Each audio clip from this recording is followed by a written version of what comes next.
आपल्या विरोधात आपलेच लोक विरोधात बोलतायत की जे आर खोटा आहे.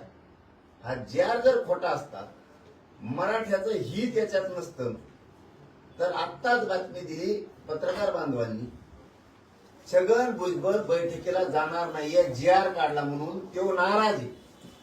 बैठकीवर त्यांनी बहिष्कार टाकला.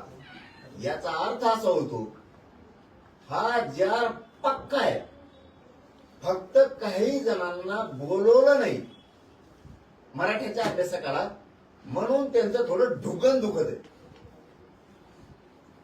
ही प्रॉब्लेम.